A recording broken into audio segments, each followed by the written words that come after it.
Arsenal, congratulations sana guys kwa kushinda kombe la ligi kuu ya England kwa takriban miaka 22 imepita huko nyuma.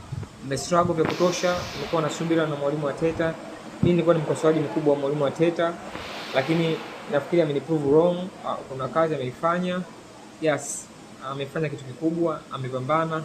Hatimaye Arsenal wamevua ile joho la ukame kwa makombe, hususan kombe hili hapa la ligi kuu ya England, na bado pia wana nafasi nyingine tarehe 30 dhidi ya PSG kwenye kombe la UEFA Champions League. Lolote linaweza kutokea kwa sababu ule ni mpira, lakini kwa nafasi yao Arsenal hapa walipo finali ya UEFA, michezo yote hawajaruhusu kupoteza mchezo hata mmoja.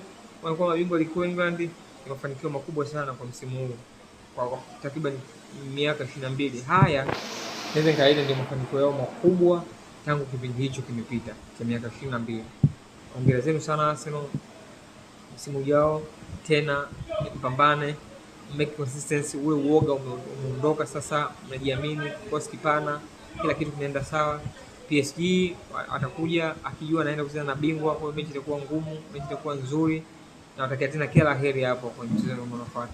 Jana mwalimu Arteta alifanya rotation kubwa kwenye kikosi. Unaona haya ni maandalizi ya kuelekea mchezo wa finali wa UEFA Champions League, na akapata ushindi pia magoli 2-1 dhidi ya Crystal Palace.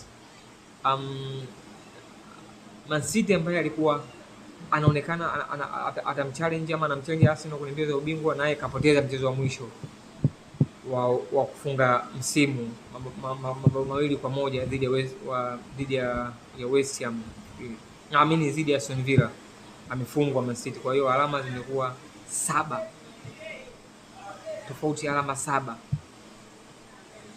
dhidi ya bingwa, yani gap la alama 7, ligi inaisha alama 7 tofauti kati ya Arsenal bingwa na mtu ambaye anashika nafasi ya pili, Manchester City.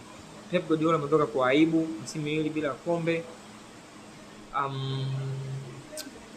Sio kitu cha kawaida kwenye career yake ya ualimu, hajawahi kufanya hivyo. Kwa hiyo ni kitu ambacho disappointed, lakini anaondoka kwa mafanikio overall kwenye team. Manchester City amefanikiwa, si haba. Makombe ambayo amechukua kwa misimu 9, kwa miaka 9 ambayo amekaa pale, sio kitu kidogo. Kwa hiyo guys, mechi imebaki moja tu kabla tuende kwenye kombe la dunia tarehe 11 mwezi wa 6. Tumebakisha mchezo mmoja muhimu. Dunia unaangalia mchezo mmoja wa Arsenal dhidi ya PSG pale Budapest. Mimi nawatakia kila la heri Arsenal kwa upande wangu, na najua yote yanaweza kutokea. Wanaweza kufanya kitu kingine, watu wakashangaa, wakashangaa, wenye kumind wakamind. Lakini ndio hivyo, ligi imekwisha. Tukutane tena msimu ujao hapa hapa.